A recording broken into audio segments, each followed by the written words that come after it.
melhor um esforçado querendo jogar do que um que sabe jogar, mas é Nutella.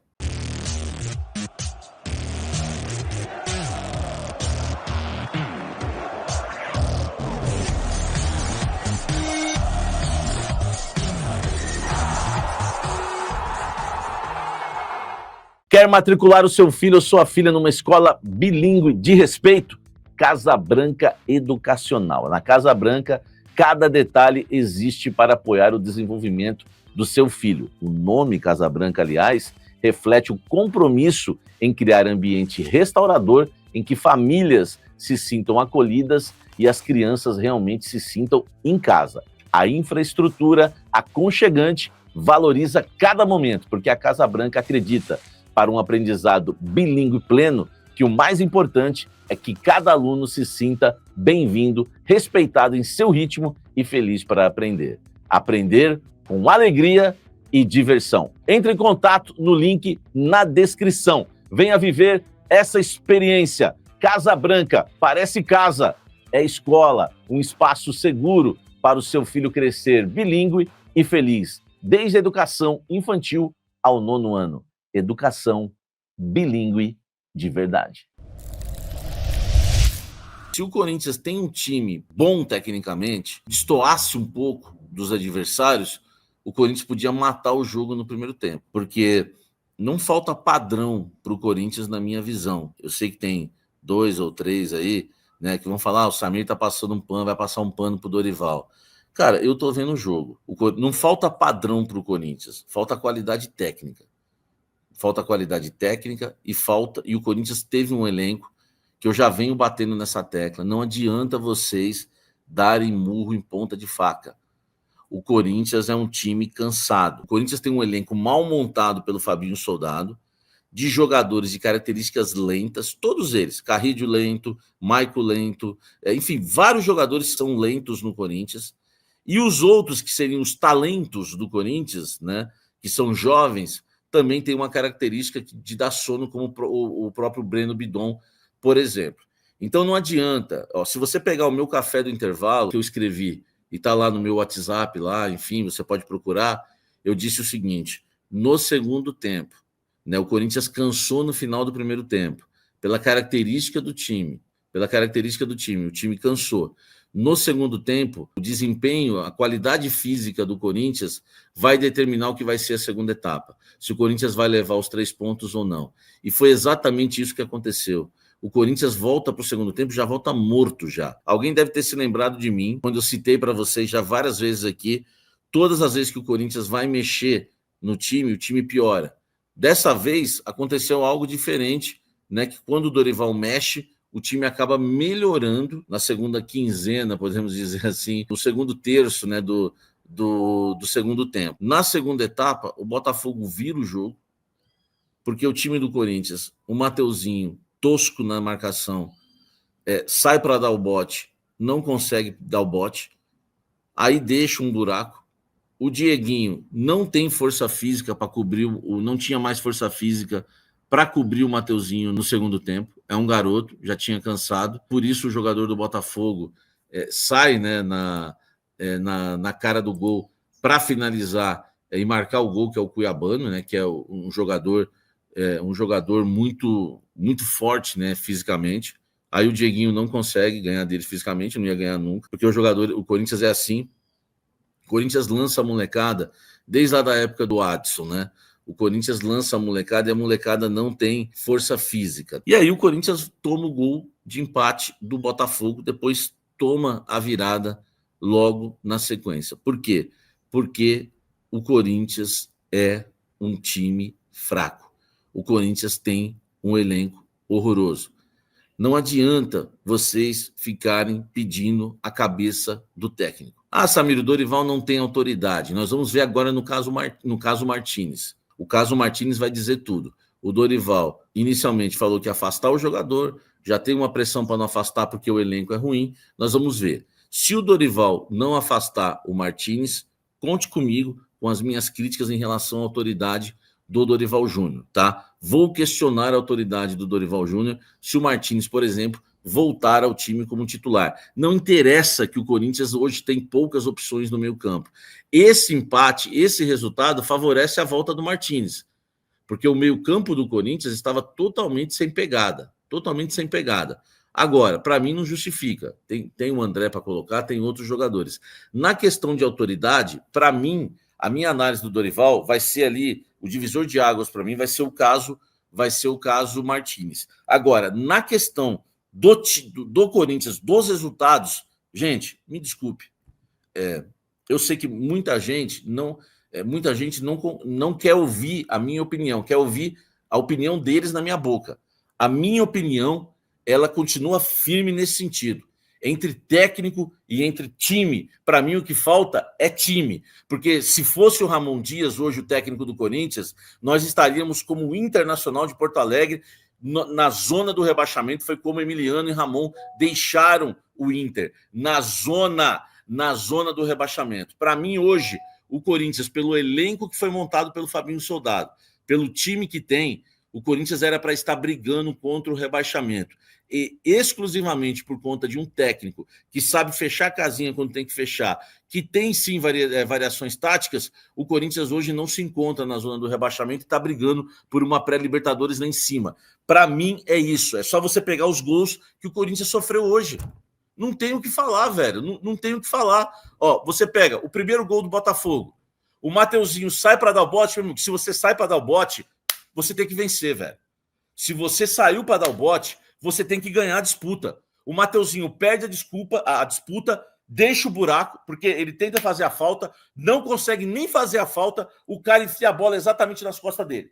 E aí o Dieguinho, velho, coitado, é um menino, pô, tá começando agora, já tinha feito um baita primeiro tempo.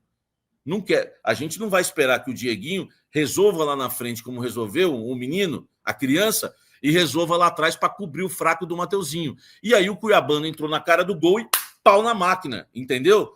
Então, velho, eu sei que muita gente, quando termina um jogo, se fala, o técnico é ruim, manda o técnico embora, traz o Tite, é sempre a mesma história. Mas a gente precisa parar e ver o jogo. A gente precisa parar e ver um pouco o jogo, velho.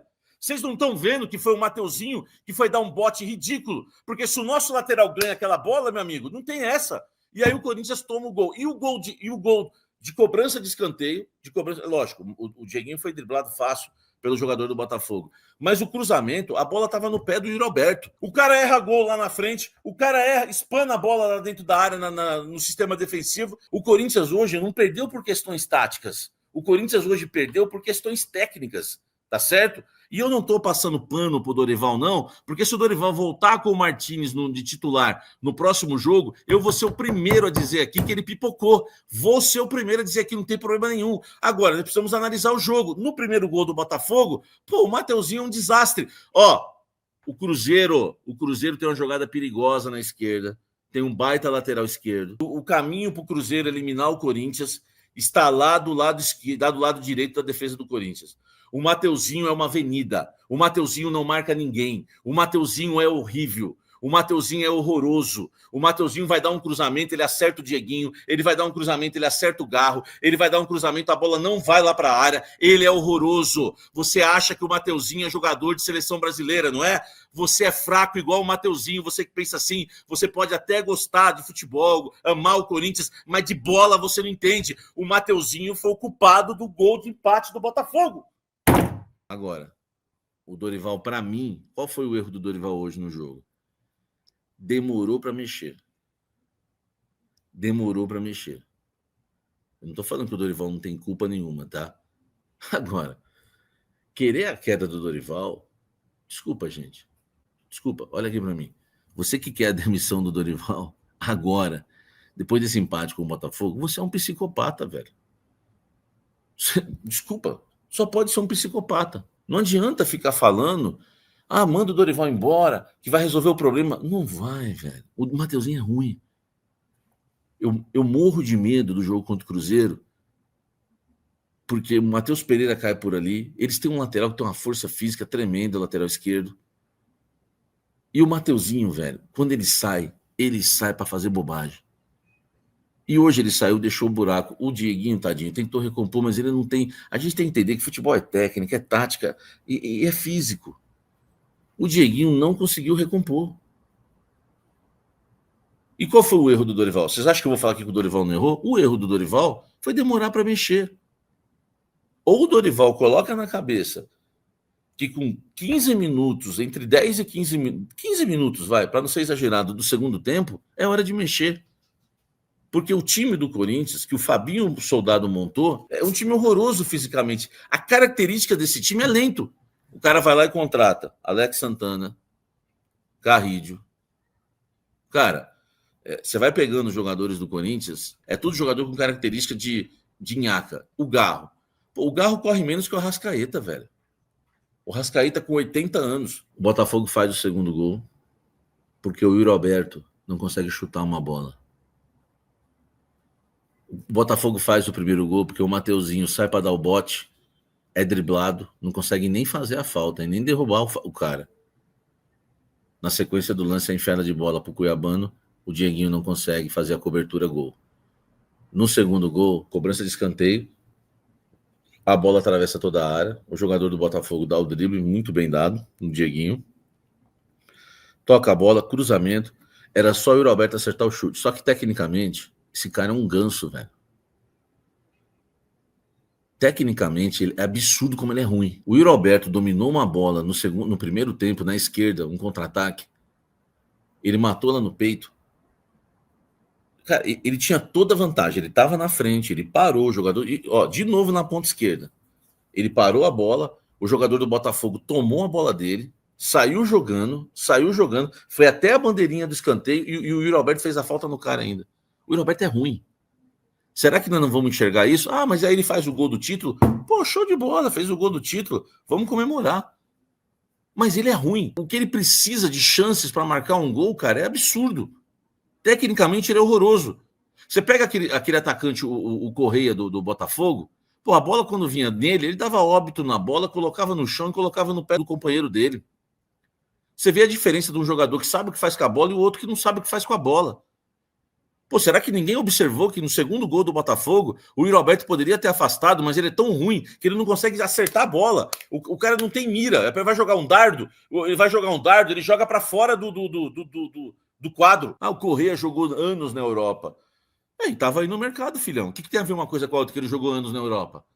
Eu tô falando de um time que tem jogador bom e o outro time que tem jogador ruim, filho. O que tem a ver uma coisa com a outra?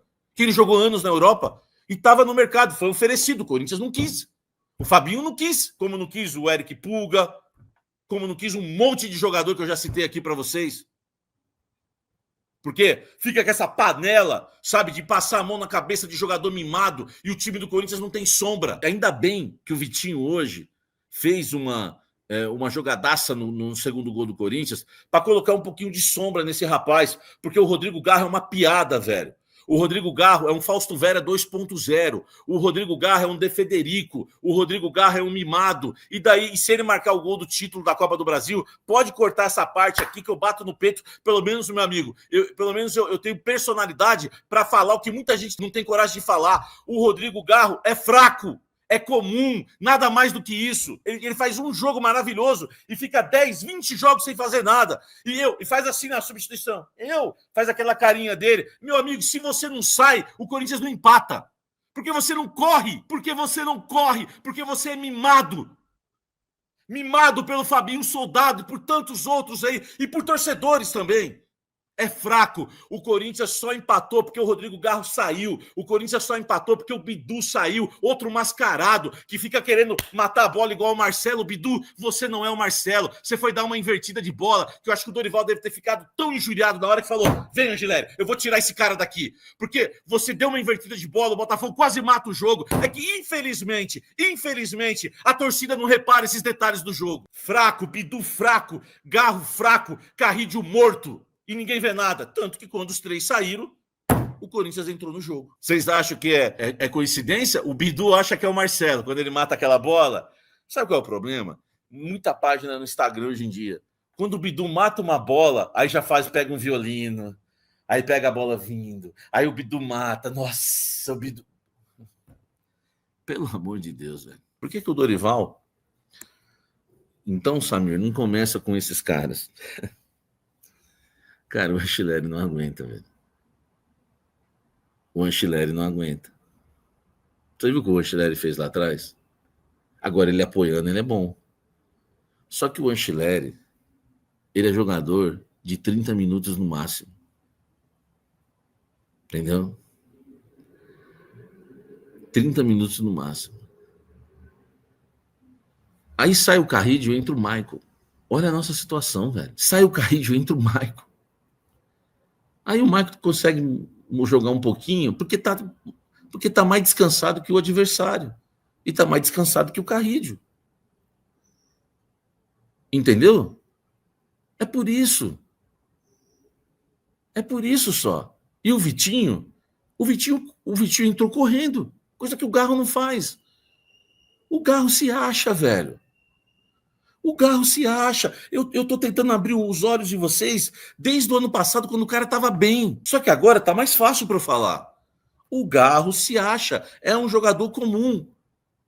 Que de repente tem uns lampejos de craque. E que tomara que o lampejo seja na semifinal da Copa do Brasil. Só que, gente, não dá pra gente ficar agora sonhando, sabe? Porque eu fico aqui que nem um trouxa falando e vocês também. Será que vai ser contra o Cruzeiro? Será que o Carrillo vai despertar contra o Cruzeiro? Será que o Garro vai despertar? Será que o Carrillo vai despertar? Será que o Martínez vai colocar a cabeça no lugar? Pô, a gente fica com um monte de si. É muitas incertezas para um jogo tão importante. Aí o Vitinho entra para fazer função de meia e faz melhor que o Garro. Isso é incrível, velho. Garro no manhaca. Aí faz assim, ó. Não foi? Né? O jogo todo assim. O jogo todo assim. E braçadeira de capitão pro Garro é um insulto, meu irmão. O jogo todo assim. Aí quando o cara tá andando em campo, se escondendo em campo, aí sobe a plaquinha e ele... É você, filho. É você. Aí o Vitinho entra. O Vitinho não é bom, hein, velho? O Vitinho é esforçado. Só que é o seguinte: melhor um esforçado querendo jogar do que um que sabe jogar, mas é Nutella. Garro e Yuri Alberto são insuportáveis. Eu prefiro ainda o Memphis. Porque pelo menos o Memphis é mascarado, joga o jogo, joga quando quer, ganha os 6 milhões dele, mora na cobertura, deixa ele viver a vida dele.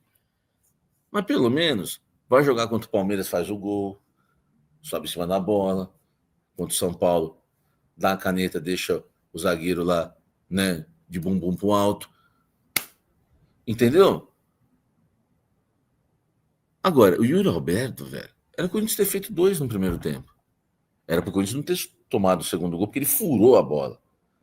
Porque o gol do Botafogo, o segundo gol do Botafogo, saiu numa jogada de escanteio, que o Yuri Alberto foi para a área para ajudar a defesa.